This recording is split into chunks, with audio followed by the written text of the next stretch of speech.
have a Styx record with a warped corner because I left it on a car seat one July, and I never replaced it.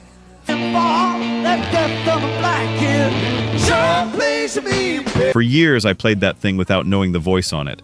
The man who wrote almost every song you know by this band.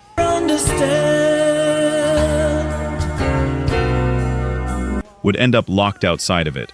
While he was sick. 10 moments Styx turned on Dennis DeYoung. That was my only cry. Number 10. The love song that was never supposed to be theirs. 1979. You're so sincere. Babe. The first time I really heard Babe, not heard it, I was old enough to be embarrassed by how much I liked it, and I know you know that feeling. The song you turn down when someone gets in the car.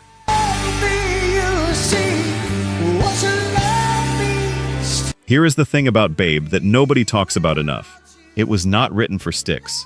DeYoung wanted to make a quick demo for his wife Suzanne's birthday, so he went into the studio with John and Chuck Panazzo, the drummer and the bass player, while the guitar players were away on vacation.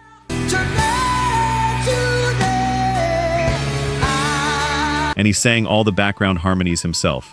A gift. That was the whole idea. And here is the part I did not know until I started digging, and I wish I had known sooner.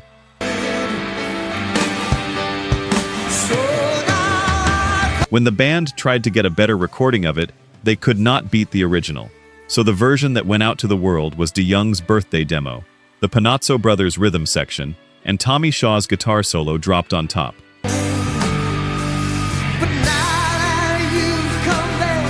That is it.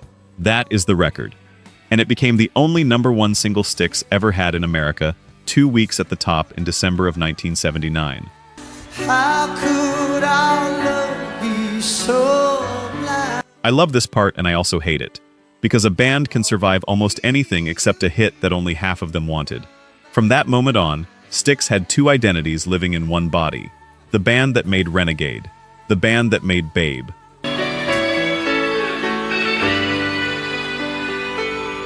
And every argument they would have for the next 20 years was really this argument, wearing a different coat. Decades later, James Young explained why the band does not play it anymore, that it belongs to DeYoung and his wife, and that it leaned a little too soft for his taste. Some songs don't just make you money, they make you choose.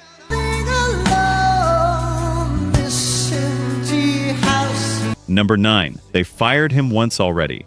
Nobody remembers Dotch early 1980, the second single. You already know Dennis DeYoung got fired from Styx. Everybody knows that. But I need to tell you something. It happened twice.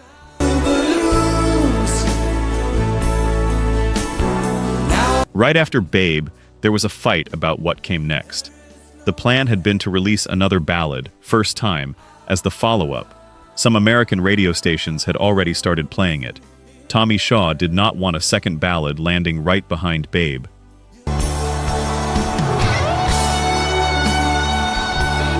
That disagreement got DeYoung briefly thrown out of his own band in early 1980.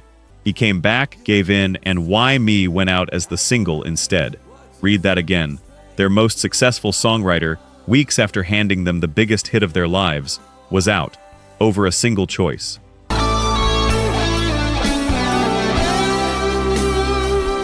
And I know how that sounds, but stay with me, because this is the part that matters.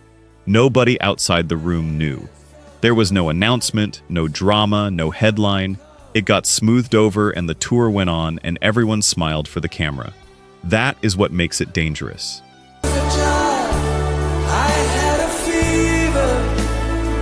Once a band learns that it can remove someone and survive the weekend, that knowledge does not leave the room. It just waits. There is one entry on this list where the story behind it completely changed how I hear the song. We will get there. And I think it is going to do the same thing to you.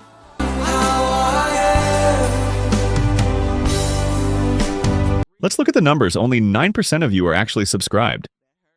Honestly, that's tough to see. Our team spends days hunting down archives and verifying every single fact just to tell these stories right.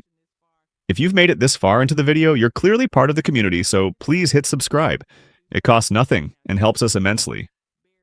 Now, for those already subscribed, very few of you have made the jump to our membership, and that's a hard pill to swallow because you're the ones who know our value best. If this channel has moved you or inspired you, consider joining. It's the price of one coffee, but it's the literal fuel for this channel. Let's keep this alive together. Back to the story. Number 8, the concept album they agreed to and never forgave, 1983. Kilroy Was Here. Black kid, John plays me pinball. Here is my honest confession. I like Mr. Roboto. I have always liked Mr. Roboto, and for about 15 years I felt like I had to whisper that.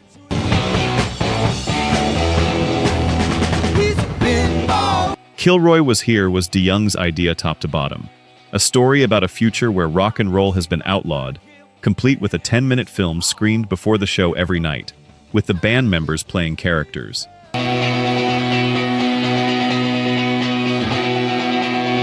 When he brought the concept to the group, it met resistance. Concept albums felt like a 70s thing by then. Shaw and Young both worried another one after Paradise Theater would box the band in.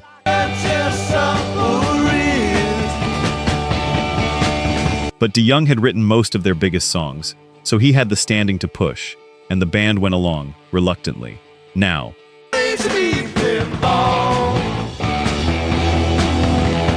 here is the part that gets me. Mr. Roboto was only ever meant as the bridge between the film ending and the concert starting. But when the label test marketed the record, audiences picked it as the single, and it went to number 3. So the throwaway transition became the calling card. The band's biggest cultural moment came from the thing they least wanted to be, and they never let it go.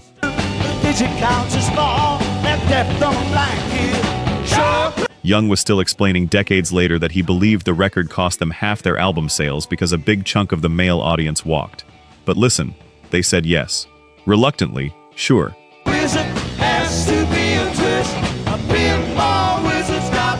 Under pressure, sure. They still said yes, they still put on the costumes, they still went out there. And then they spent 40 years talking about it like it was something that happened to them.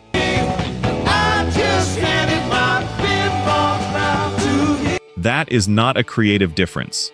That is a story a band tells itself so it can be angry at one man.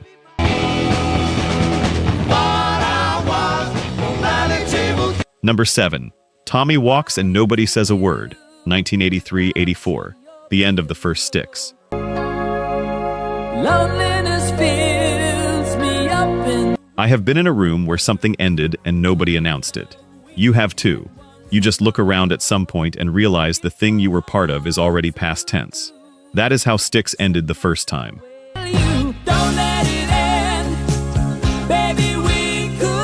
Shaw could not stand the theatrics. Performing in costume, acting out scenes from the album on stage. He later described it as feeling like a bad high school play. At a hurriedly arranged meeting, he announced he was quitting. The tour wound up ending early. No formal announcement about Styx splitting was ever made.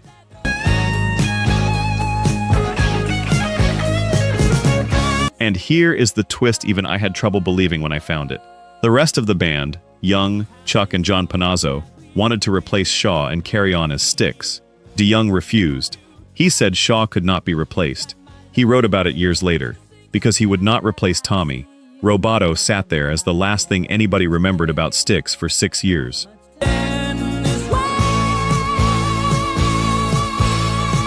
Sit with that. The man who would eventually be replaced is the same man who once stood in a room and refused to replace somebody else. He took the loss. He took 6 years of being the punchline instead of taking the easy road. I am not telling you that to make him a saint. He was difficult.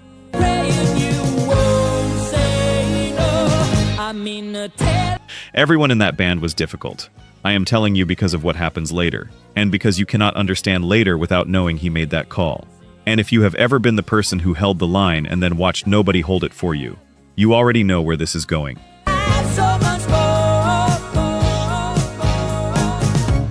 Number 6. The comeback that proved he was still the engine, 1990 Edge of the Century Styx, comes back in 1990.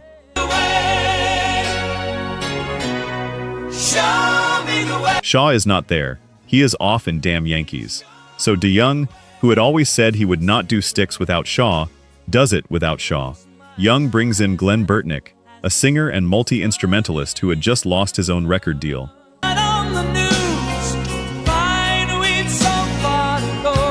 New voice in the band, new decade. Nobody's sure if anyone still cares. And then DeYoung writes another one. Show Me the Way went to number 3 on the Hot 100 in March of 1991, the 8th and, to this day, final American top 10 single Styx ever had.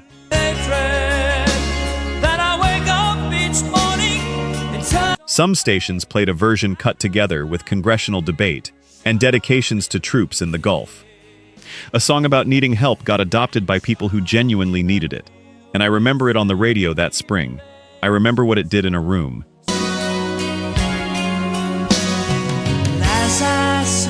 Here is the arithmetic nobody in that band ever seemed willing to do out loud.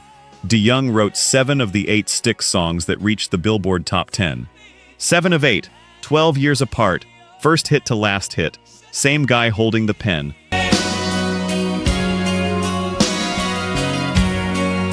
And it bought him nothing. Not safety, not goodwill, not the benefit of the doubt when it mattered. Some records don't just sound good.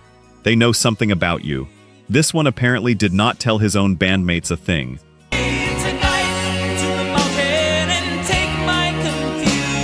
Number 5. The Reunion That Worked and the Brother Who Did Not Make It, 1996. Return to Paradise. You know this one.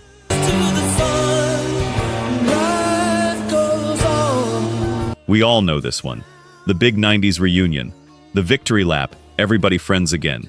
But sit with me for a minute, because where this came from makes it sound different on the other side of it.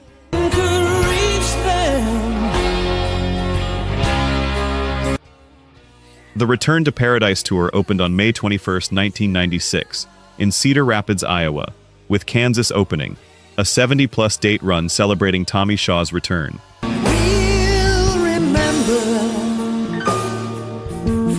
Shaw has said they genuinely did not know whether anybody still cared. Their manager told them to put tickets on sale and people would show up. People showed up. That is the joyful part.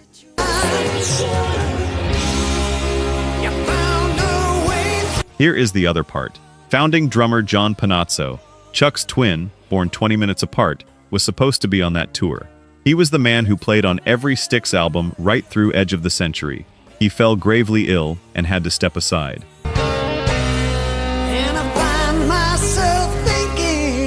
Todd Sucherman took the drum chair, and on July 16, 1996, John died. He was 47. Years of heavy drinking and cirrhosis of the liver. The tour carried on in his memory, and Shaw wrote Dear John for him.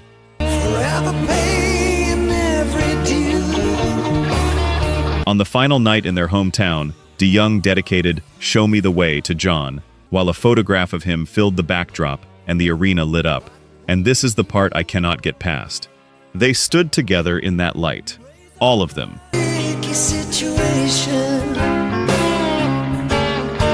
Grieving the same man, in the same city they came up in. If a band is ever going to fix itself, it is in that room, on that night. They did not.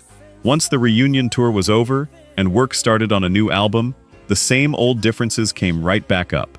Grief buys you a night. It does not buy you a band.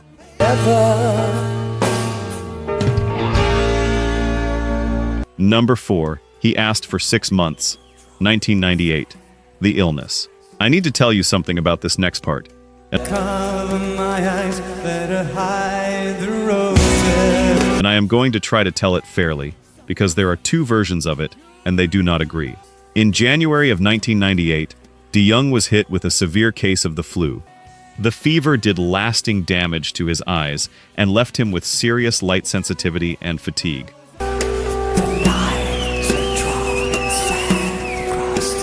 He has described it since as being like long COVID, a respiratory virus that flattened his immune system, made his eyes hypersensitive to light, and left him too worn out to perform the way he wanted to. Think about that job for a second. A frontman, arena lighting rigs, spotlights aimed directly at your face for 2 hours a night.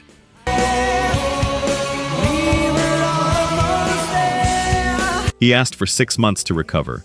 He has said he was begging for his life and his job. and that as sick as he was, he did not feel he could fight back. Now the other side. And here is where it gets genuinely hard. On the distant horizon, the storm approaches.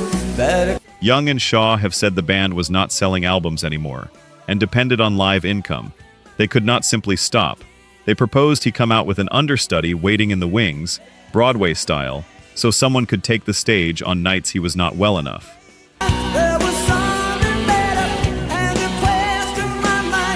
When he said no, they later characterized that as him not being a team player.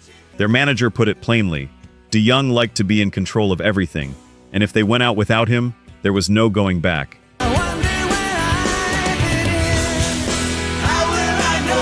And I know what you are thinking right now, because I thought it too. Both of those things can be true.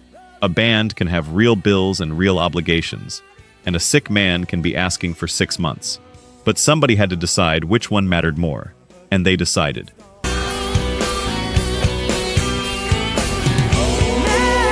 Number 3, 9 days, June and July, 1999. Accused before you. Remember I told you there was one on this list where the story changed how I hear the song? This is the one. And I told you, it changes it. Brave New World came out on June 29th, 1999.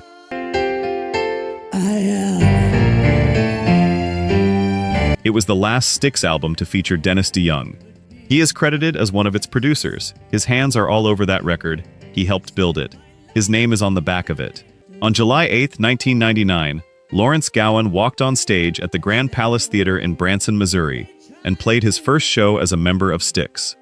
9 days. Ask one who's known me. 9 days between the album with his name on it hitting the shelves and another man standing in his spot, singing his songs, playing his parts.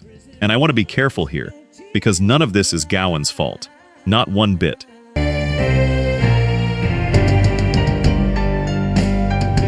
He had a real career in Canada. 6 solo albums, 12 Juno nominations, 2 wins. He opened for Styx and floored the room. When Shaw called, he assumed he was being asked to open again. He was being asked to join. He took a phone call and said yes to the opportunity of a lifetime. I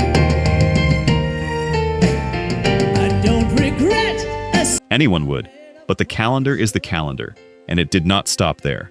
DeYoung has said that for a year and a half, the band toured America using the Styx name with no arrangement in place and no money paid to him for it. 9 days to be replaced. 18 months to be erased. I'm really so bad. Number 2, the name, the lawsuit, and the 3 words he lost. 2000 to 2001.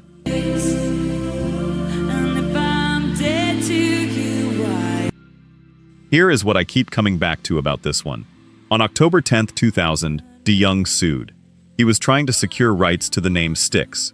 The suit settled in 2001.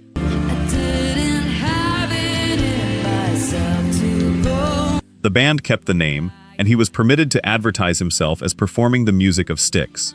Sounds tidy on paper. It is not tidy at all. The others countersued when he began billing shows as the voice of Styx.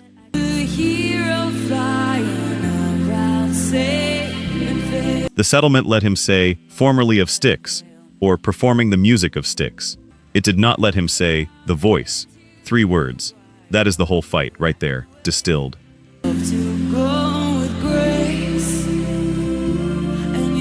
The man who wrote and sang lead on 6 of the band's 7 top 10 hits during their peak is legally prevented from describing himself as the voice of the band he co-founded. He can be formerly. He can be an interpreter of the material. He cannot be the voice. And before the lawsuit, there was the television.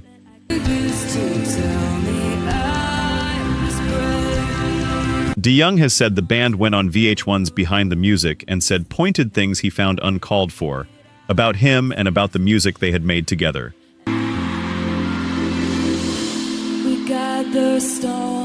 He has said that episode was the first time he heard those grievances at all, and that they needed a story to explain to the fan base why the change had happened, and they stuck to it.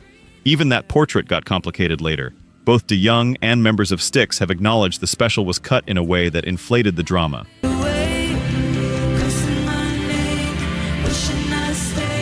But by then it did not matter what was true. It only mattered what millions of people had already watched on a Sunday night. This is the part where it gets, and I am going to use this word carefully, cruel.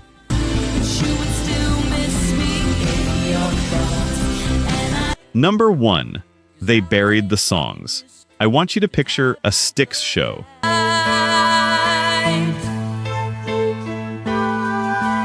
Any Styx show, any year, the last quarter century. For 2 decades, fans going to see Styx did not just miss Dennis DeYoung. They missed most of the songs he wrote and sang, Babe, and The Best of Times among them. That is number 1. Stay with you here tonight.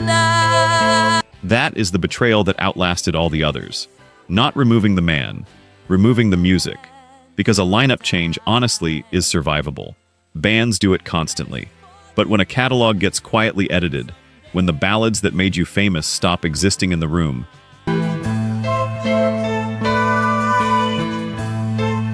you are not just replacing a singer. You are rewriting what the band was. You are telling 20,000 people a night that the thing they loved was a mistake you have since corrected. And here is the ending. And it is the strangest ending I have found in a long time. Believe it's true. Mr. Roboto came back on May 30th, 2018, in the encore, by way of a cover of another band's version of it. If the world just passed us by, baby, Young explained that people were coming to shows wanting to hear it, and DeYoung called that vindication on his Facebook page. And in 2024, in Halifax, Styx played The Best of Times live for the first time in over 20 years.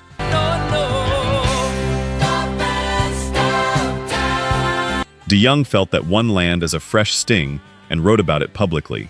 Think about what that means. The songs came home. He did not. By their manager's account, the band has not spoken to him since the firing.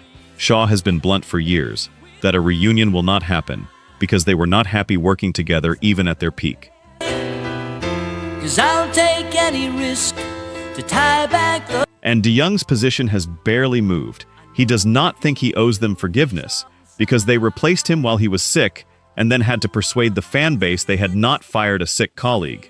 He still wants one last reunion, not for himself.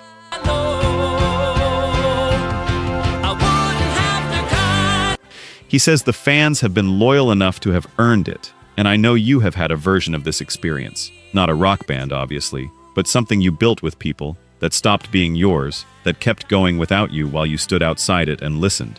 The hands of time. That is the whole story. 2 men who wrote a catalog together and cannot be in a room, and a song about needing somebody to show you the way. Sung every night by 2 different bands, in 2 different cities, to 2 halves of the same audience.